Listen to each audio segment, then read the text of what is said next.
Namaste, and in this video I will try to explain you different styles of yoga. I'm sure you must have seen there is Yin Yoga, Hot Yoga, Bikram Yoga, Ashtanga Yoga, Vinyasa Yoga, and there is a lot of endless styles of yoga. So over here I will try to break down some of the very basic styles of yoga so that you know what that means and it can help you in choosing according to your desired goals. So first of all, we will talk about Hatha Yoga. So Hatha Yoga, I will say this is the foundation of yoga practice. Hatha Yoga or classical yoga. In this yoga or in this style of yoga, we are supposed to hold any posture, which is like asana, which in yoga we call them asan or asana. So and we try to hold any particular asan for a particular amount of time. Now that can be in yoga, generally we count as per breath instead of seconds or minutes. We count as per our breath, and the reason for that is bringing the awareness towards our breath. So in Hatha Yoga, the practitioner tries to hold any, for example, Tadasana or Veerbhadrasana. The practitioner will try to hold the asana for a little bit longer amount of time. So I feel this is a foundation for any other styles or advanced styles of yoga practice, because it helps in building the strength. It helps in bringing the flexibility. For example, if you are holding Veerbhadrasana, the front leg, the leg which is in front of you, you will strengthen that leg, and the leg, the behind leg, the leg which is like backwards, that will be developing the backside flexibility. So this yoga makes this foundation for every style of yoga. In my classes, what I always do is, like, once in 1 week or 2 week, I always try to have some minutes, some time assigned for the hatha yoga practice, because if the students are new, they get introduced to the new postures in or they get introduced, and the basics are made very strong. And if the students are little bit, some of the students are advanced who already know which posture it is, for them, it is a step, taking a step backwards and coming back to the foundation. So Hatha Yoga is something, if whichever level of practitioner you are, you must include some time, you must give some time to Hatha Yoga practice. Next style of yoga is Vinyasa Yoga. This is pretty much popular, and you must have heard Vinyasa flow. In Sanskrit, the Vinyasa word means placing in a particular way or in a particular position. So in Vinyasa kind of practice, we try to place one asana after the another and then another, and we try to create a flow kind of practice. Now that can be a simple 2 or 3 asana, or it can, for advanced practitioner, can go up to 15 to 20 asana one after the another.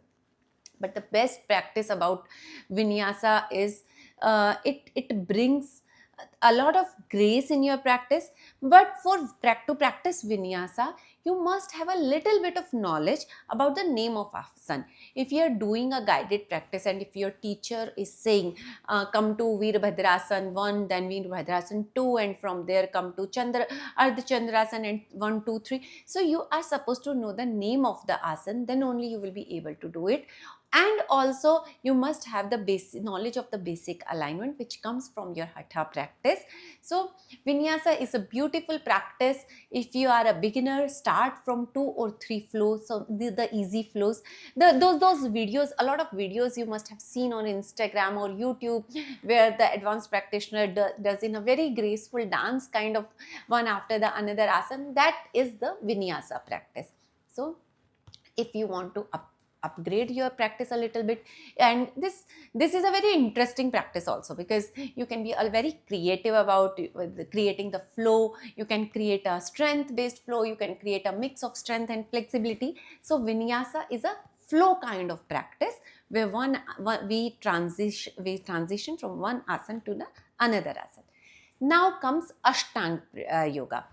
Many times it is called Ashtang, sometimes it's called Ashtang Vinyasa kind of practice, and this is a very common word and most frequent, like most popular in the Western world. So what Ashtanga Yoga is? Ashtanga style of yoga, it was mainly established by a very famous, very renowned yoga teacher, Mr. Patabi Jois, and he was the one to make it more popular. And in Ashtang, there is a specific sequence of asana in a specific sequence. So there are some primary series, then intermediate series, and then advanced series.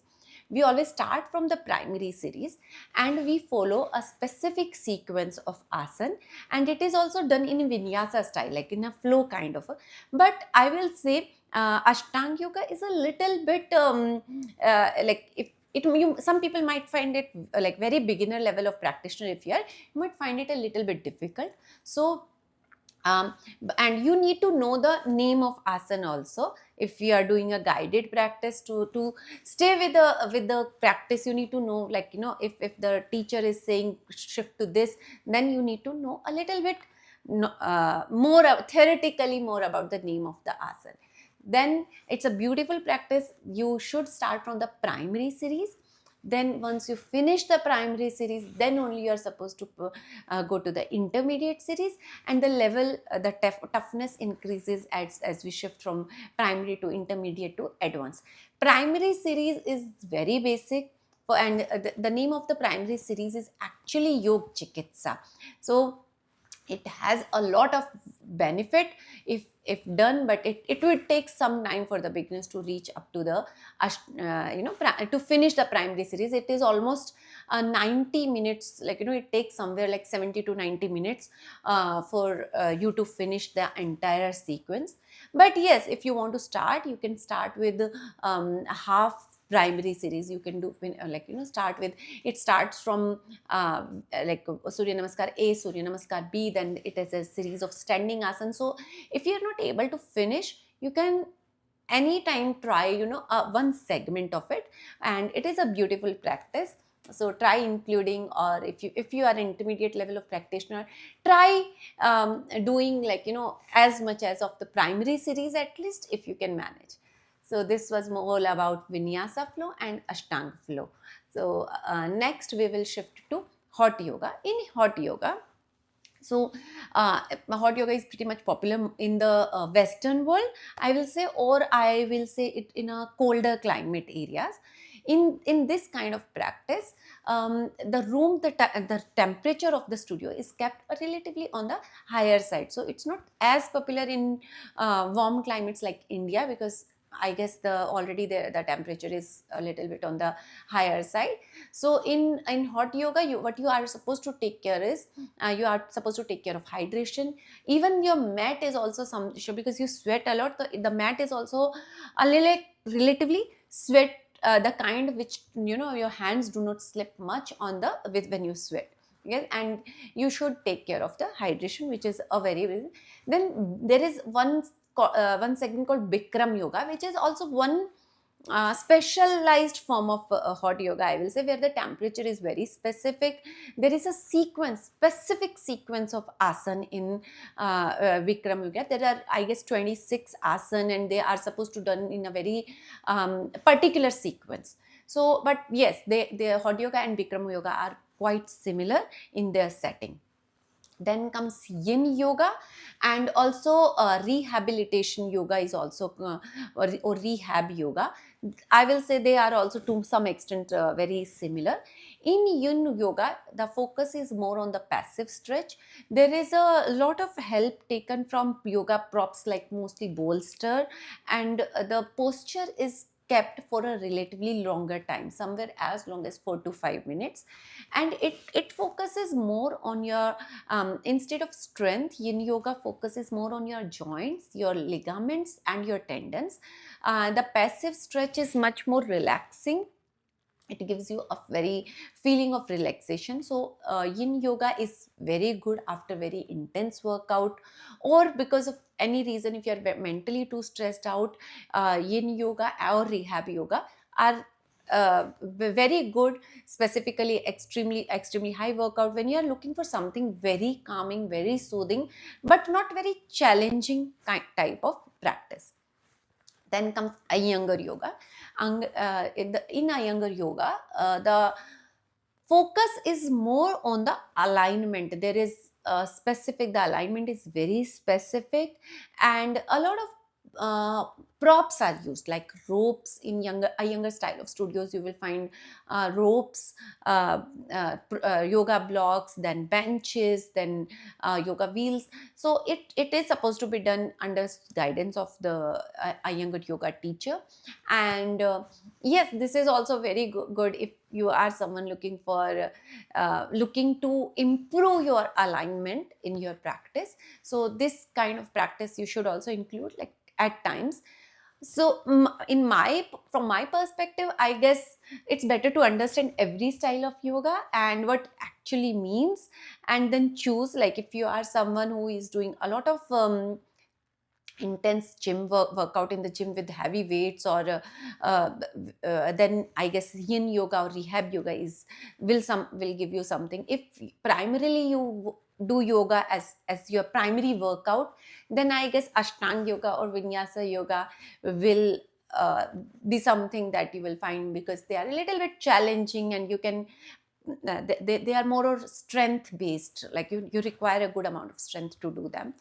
And then Hatha Yoga. In my classes, I love mix matching, like, there are a few days or few times we assign to this, then, or like in the end we can go to more of a stretching or yin kind of practice, and we can start with vinyasa. So the every style of yoga is good. I'm not someone to advocate any particular style of yoga. As a student, as a practitioner, I practice more of Hatha Yoga, and then Ashtanga Vinyasa, and that is what I do in my live classes, or along, because we also have to, in our classes, we also have to include some drills, because sometimes the asana itself seems very difficult to do, so you are not able to do, and with the drills you develop that level of mobility or that level of strength in your muscles, that you can reach up to that asana, or that flow becomes easy for you. And you can be a lot of like you can use your creativity in creating vinyasa flows. And so this is all about different styles of yoga. There are other types of styles, which I guess I didn't cover. There is aerial yoga, which is done with those hanging ropes or silk clothes. They hung from the roof or ceiling, and then a lot of postures are done with the practice of that. Then there are partner yogas. Then there is aqua yoga, which is done in the water. And then partner yoga, you do it with someone else.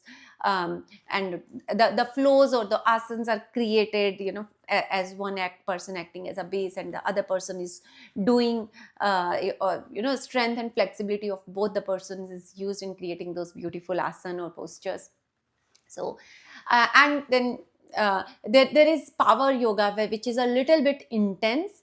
And this can be customized as per the level of your students, and as per the choice of teachers. And then I guess I try to cover everything. Maybe something is left: aerial yoga, acral yoga, partner yoga. Then sometimes people mix and match some Pilates and yoga, some moves from Pilates, because both of them are very strength based workout. So I guess this was all about different styles of yoga. And if there is anything else which I forgot to include, please leave in the comments, and I will try to explain in another video.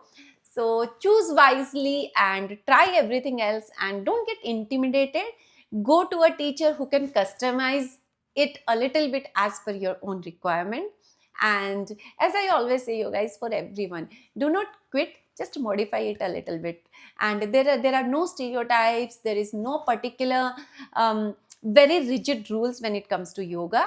And happy practice. And if I forgot something, please leave in comments, and let me know anything else about yoga which you want me to cover, and I will try to create a video about it. Happy practice, and namaste.